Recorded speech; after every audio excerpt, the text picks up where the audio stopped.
Hello दोस्तों, आज हम ह्यूमन एनाटॉमी एंड फिजियोलॉजी के बारे में बात करेंगे। Introduction to human anatomy and physiology, and first we discuss about definition, importance of human anatomy and physiology, scope of human anatomy and physiology. Human anatomy, study of structure of human body parts. Human physiology, study of functioning or mechanism of working of human body parts. For example, heart. अगर हम बात करते हैं structure की heart के, तो this is human anatomy.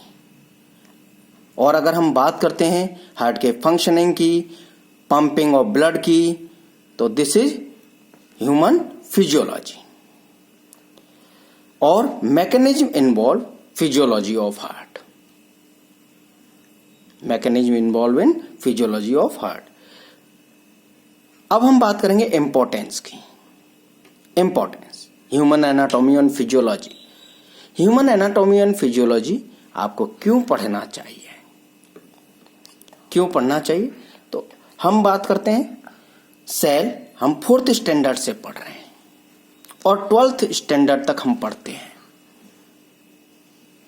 और in professional courses में भी हम सेल पढ़ते हैं, लेकिन उसके बावजूद भी हम सेल के बारे में नहीं पता। तो हम जो ये 4th स्टैंडर्ड से और 12th स्टैंडर्ड तक पढ़ रहे हैं, आखिरकार हम क्यों जवाब नहीं दे पाते? तो इसका मतलब है हमने सही तरीके से पढ़ा नहीं है, या पढ़ा है तो उसे सही तरह से समझा नहीं है। क्योंकि cell is the functioning and structural unit of our body.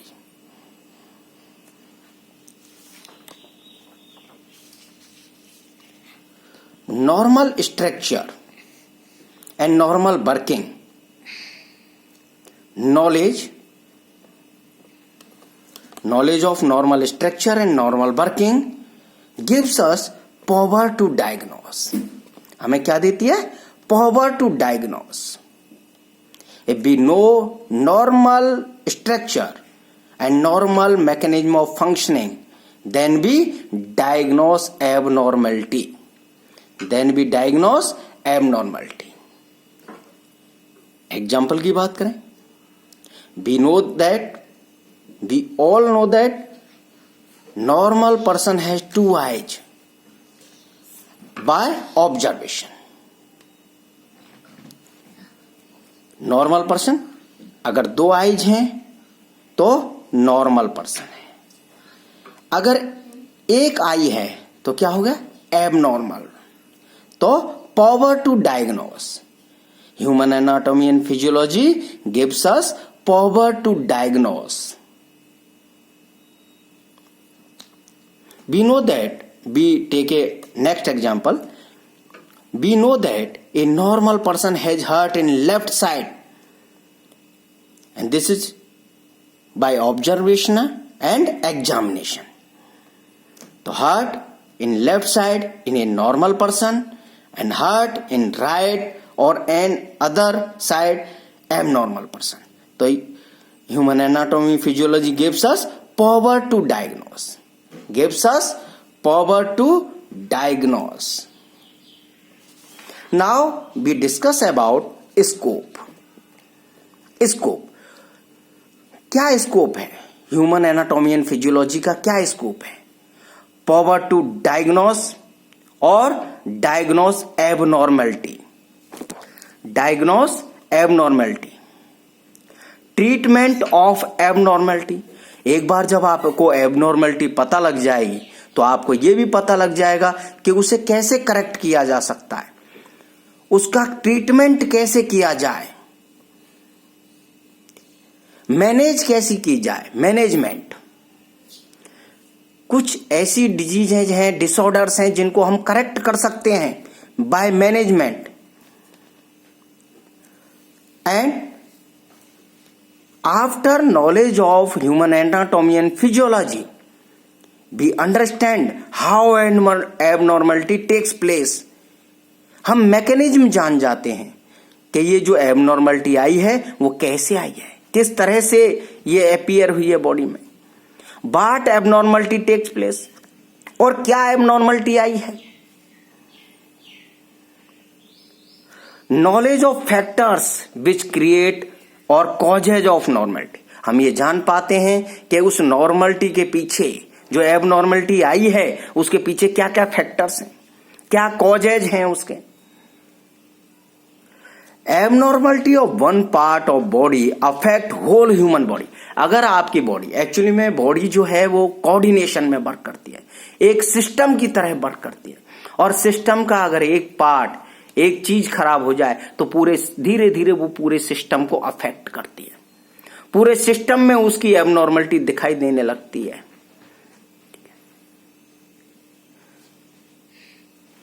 Knowledge of affected other parts, हमें पता लग जाता है अगर एक पार्ट में एबनॉर्मलिटी है तो दूसरे पार्ट्स पे उसका क्या इफेक्ट है, और दूसरे पार्ट में वो क्या डिजीज, उससे रिलेटेड डिजीज कॉज कर रही है। तो ये हमें एक्चुअली में क्या लगता है कि एबनॉर्मलिटी, हम power to diagnose abnormality. Abnormality अगर हमें पता है तो हम ट्रीटमेंट बता सकते हैं, ट्रीटमेंट डिसाइड कर सकते हैं, मैनेजमेंट डिसाइड कर सकते हैं, और हमें यह पता लग जाता है कि एबनॉर्मलिटी कैसे आई है, उसका मैकेनिज्म क्या है, उसके पीछे क्या क्या फैक्टर्स हैं, कौन कौन से फैक्टर हैं जिनकी वजह से ये एबनॉर्मलिटी अराइज हुई है। और इस एबनॉर्मलिटी की वजह से एक पार्ट में जो एबनॉर्मलिटी आई वो दूसरे पार्ट्स को कैसे अफेक्ट कर रही है। जो हमारा पूरे एक बॉडी है, जो एक सिस्टम है, वो दूसरे पार्ट्स में कैसे अफेक्ट करती है। फॉर एग्जाम्पल, अगर मान लीजिए आप फास्ट हैं, एक पर्सन ने फास्ट रखा हुआ है, उसने कोई फूड नहीं लिया है, तो क्या होगा, उससे decrease in glucose level in blood, इससे BP, its result decrease in blood pressure and palpatory movement are occurs, then headache, उस आदमी को हेडेक होने लग जाएगा। देखिए आदमी ने क्या किया है, केवल उसका एक पोर्शन अफेक्ट हुआ है, केवल उसने फूड नहीं लिया है, वो फास्ट है, फास्ट होने की वजह से उसने फूड नहीं लिया है, तो इससे क्या हुआ है, उसका ग्लूकोज जो लेवल है वो कम हो गया है। ग्लूकोज लेवल कम होते ही उसका ब्लड प्रेशर कम हो गया है। ये दूसरा अफेक्ट हो गया पार्ट, उसकी ब्लड की फंक्शनिंग भी अफेक्ट होगी, पंपिंग अफेक्ट होगी, क्योंकि वो रिफ्लेक्स से ज्यादा पंपिंग करने की कोशिश करेगा, हार्ट की वर्किंग बढ़ जाएगी। इससे क्या है, अगर वेसल्स में प्रॉपर ब्लड नहीं जाएगा तो पाल्पेटरी मूवमेंट होंगे, पाल्पिटेशन होगा, और ये पाल्पिटेशन हेडेक कॉज करेगा, सिर दर्द हो जाएगा। अब हमें जब ये मैकेनिज्म, ये फिजियोलॉजी, ये पता लग गया है कि एबनॉर्मलिटी की क्या फिजियोलॉजी है, तो हम क्या करेंगे, सीधे उस पर्सन को खाना खिला देंगे। इस पर्सन को सिर्फ खाना खाना है, खाना खाते ही जैसे ही वो फूड लेगा उसके ग्लूकोज लेवल बढ़ जाएगा ब्लड में, ठीक है, आफ्टर डाइजेशन, ठीक है, और उससे ब्लड प्रेशर ठीक हो जाएगा, उसका मैनेज करेक्ट हो जाएगा, और पाल्पेटरी मूवमेंट बंद हो जाएगी, और धीरे धीरे हेडेक खत्म हो जाएगा।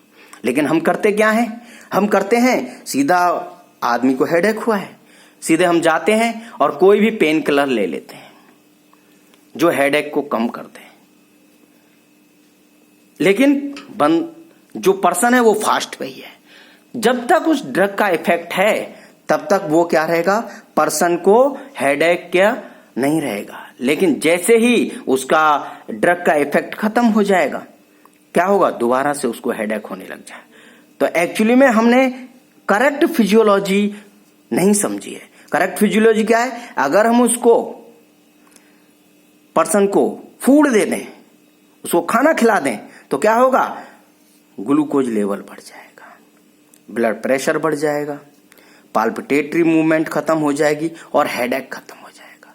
तो हमने एक्चुअली में इसको क्या है, इन फ्यूचर बहुत सारी डिजीज हैं जिनकी हमें फिजियोलॉजी जिनका हमें मैकेनिज्म नहीं पता है, हम इन मैकेनिज्म को समझ सकते हैं bye study of human anatomy and physiology.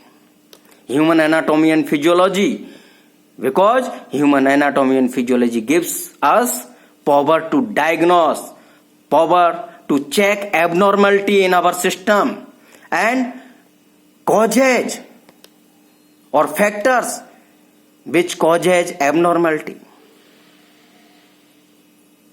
There are so many examples. There one part of body is affected by any region, then the other parts affected, because body work in a system.